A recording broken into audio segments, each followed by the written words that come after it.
Urdu stories کے معزز ناظرین، السلام علیکم ورحمۃ اللہ وبرکاتہ۔ دوستو، آج آپ لوگوں کے لیے غازی ناول کا 7واں قسط پیش خدمت ہے۔ کہانی کی طرف جانے سے پہلے آپ لوگوں کو ایک درخواست ہے کہ آپ نے اگر ابھی تک ہمارے چینل اردو سٹوریز کو سبسکرائب نہیں کیا تو جلدی سے سبسکرائب کریں تاکہ ہماری ہر نئی آنے والی ویڈیو سب سے پہلے آپ تک پہنچے۔ ہوٹل آ کر میں نے کھانا کھایا اور اشوک کی طرف سے ملنے والی فائل کے متعلق سوچنے لگا۔ شام 7 بجے اشوک نے مجھے ریسیپشن سے فون کیا۔ میں نے اسے کمرے میں آنے کا کہہ دیا۔ وہ سویلین لباس میں تھا اور اس کے ہاتھ میں ہینڈ بیگ تھا۔ میں نے رات کی بچی ہوئی شراب کی بوتل اس کے سامنے رکھ کی۔ وہ خاصا گھبرایا ہوا لگ رہا تھا۔ اس نے بغیر پانی کا آدھا گلاس چڑھا لیا۔ ہینڈ بیگ نکال کر اس نے 2 فائلیں میرے سامنے رکھ دی اور کہا کہ ایک فائل میں گزشتہ 8 ماہ سے آنے والے نوجوانوں کے تمام ریکارڈز اور ان کی تعیناتی کے متعلق تفصیل ہے، اور دوسری فائل میں ہر ریجمنٹس کے افسرانوں اور جوانوں کے نام درج ہے۔ اس نے میری آنکھوں میں جھانکتے ہوئے کہا کہ ان فائلوں میں جو آپ کو معلومات چاہیے مل سکتی ہے۔ میں یہ فائلیں اپنے ایک ساتھی کلرک کی الماری سے چرا کر لایا ہوں۔ میں اب جاتا ہوں اور صبح 7 بجے سے پہلے میں یہ فائلیں واپس لینے کے لیے آ جاؤں گا۔ آپ یہ یاد رکھیے گا کہ میں نے یہ فائلیں چرا کر بہت بڑا جرم کیا ہے۔ اگر پکڑا گیا تو سخت سزا ہو سکتی ہے۔ میں نے یہ سارا خطرہ محض اپنی بہنوں کی شادی کے لیے مول لیا ہے۔ میں نے اسے دلاسا دیا اور کہا کہ اول یہ فائلیں تمہاری کسٹڈی میں نہیں تھی۔ اگر کچھ ہو بھی جاتا ہے تو وہی کلرک پنسے گا جس کو فائل دی گئی ہے۔ ویسے بھی صبح تم یہ فائلیں واپس لے ہی جاؤں گے۔ اس نے باقی شراب بھی گھٹاگھٹ پی لی مگر اس کی گھبراہٹ کم نہیں ہو رہی تھی۔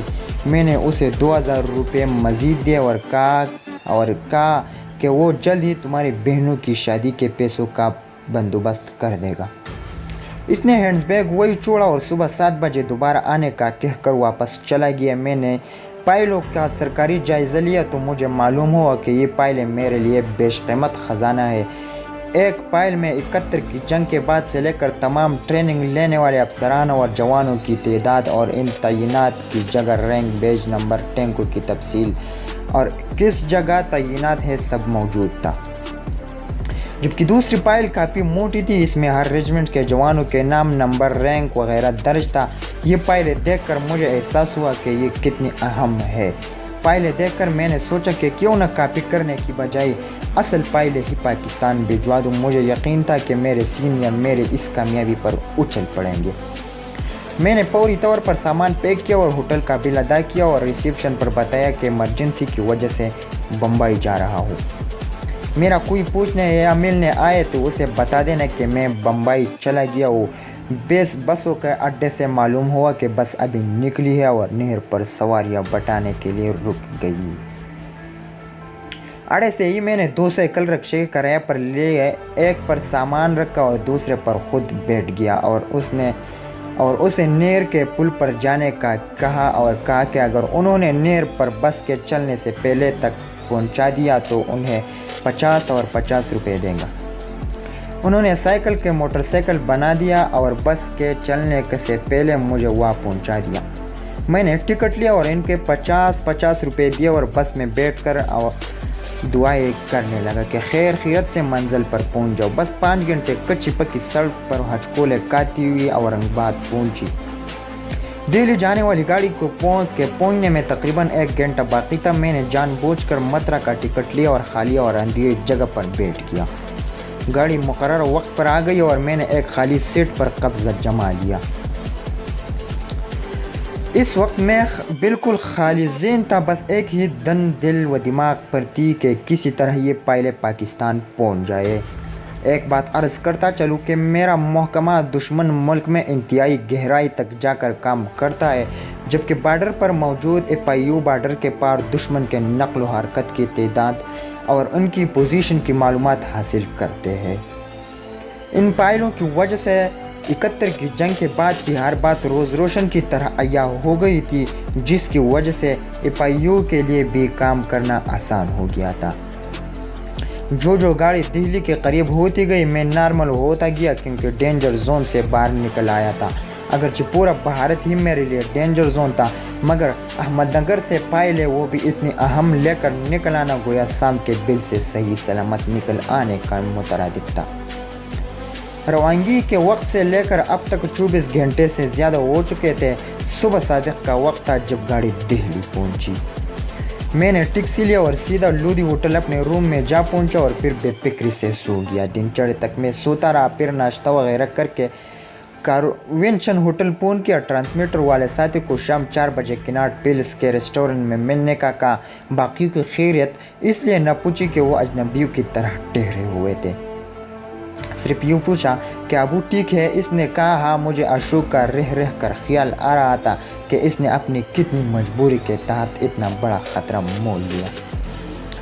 اگر اس کے افسران کو اس کی اس حرکت کا پتہ چل گیا تو اس کا وہ کیا حشر کریں گے۔ اس خیال کے ساتھ ہی سقوطی ڈاگا میں مشرقی پاکستانیوں پر اور فوجیوں پر بھارتی آرمی اور مکتب باہنی کے مظالم ایک فلم کی طرح میرے ذہن میں چلنے لگے۔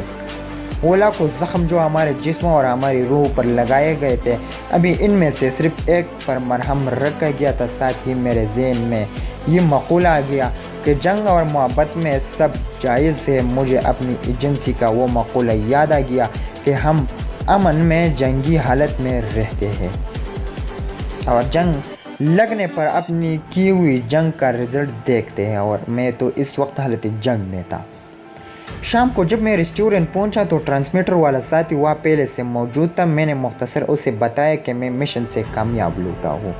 میں نے باقیوں کے متعلق پوچھا تو اس نے کہا کہ آپ کی غیر موجودگی میں ہم نے بہت سی اہم معلومات اکٹھی کی ہیں جن کے متعلق ہم سب اپنی اپنی کارکردگی آپ کو بتانا چاہتے ہیں۔ میں نے اسے کہا کہ تم اور باقی تینوں کل ٹھیک اس ٹائم اس ریسٹورنٹ میں پہنچ جانا۔ اس وقت تو سب سے اہم کام یہ ہے کہ ٹرانسمیٹر پر پیغام بھیجنا ہے۔ کیا تم اپنے ہوٹل سے ٹرانسمیٹر پر آزمائشی رابطے کی کوشش کی ہے؟ اس نے ہاں میں جواب دیا تو میں نے اسے کہا کہ ابھی ہوٹل چلو، میں پیغام لکھ کر دیتا ہوں، اسے میرے سامنے ٹرانسمٹ کرو۔ ہم دونوں اکٹھے کاروینشن ہوٹل میں پہنچے۔ باقی ساتھیوں کو پتہ بھی نہ چلا اور ہم ٹرانسمیٹر والے کمرے میں چلے گئے۔ کمرہ احتیاط سے بند کی۔ یہ کمرہ ہوٹل میں دوسری منزل پر کونے میں تھا۔ ہم نے کھڑکیاں کھول دی، ساتھی نے ٹرانسمیٹر نکالا اور کمرے کی بجلی سے اسے چالو کرنے لگا۔ میں نے پیغام لکھا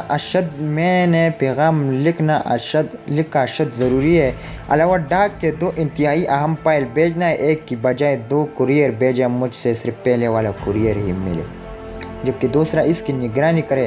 جب یہ پیغام بھیج دیا گیا اور جواب بھی موصول ہو گیا تو مجھے تسلی ہو گئی۔ اس دور میں ایک نہیں 10 خفیہ پیغام ٹرانسمیٹر کے ذریعے پاکستان بھیجتے تھے۔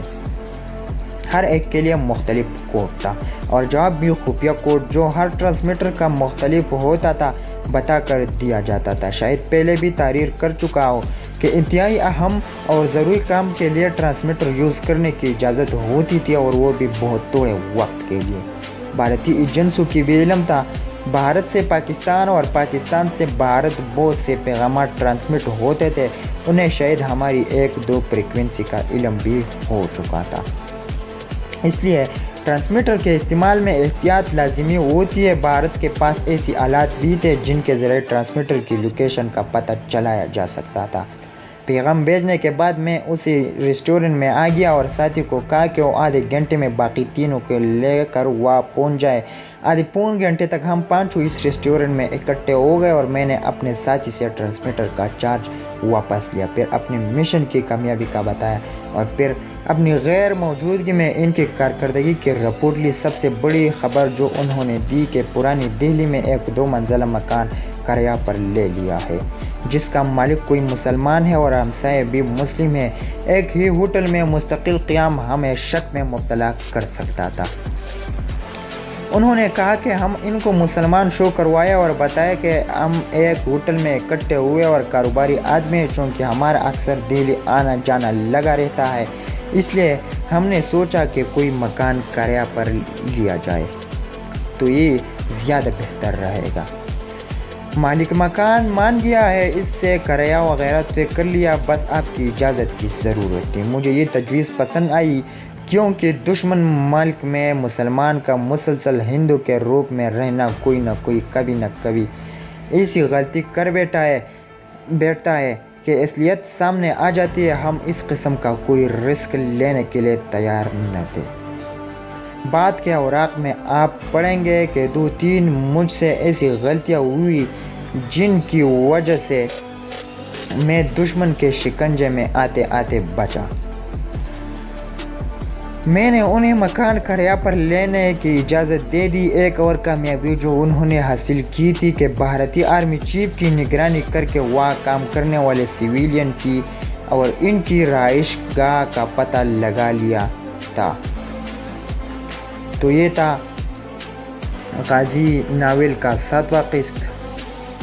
8واں قسط کل انشاءاللہ اردو سٹوریز کے اسکرین پر آپ لوگوں کے لیے پیش کیا جائے گا، جاری ہے۔ شکریہ والسلام۔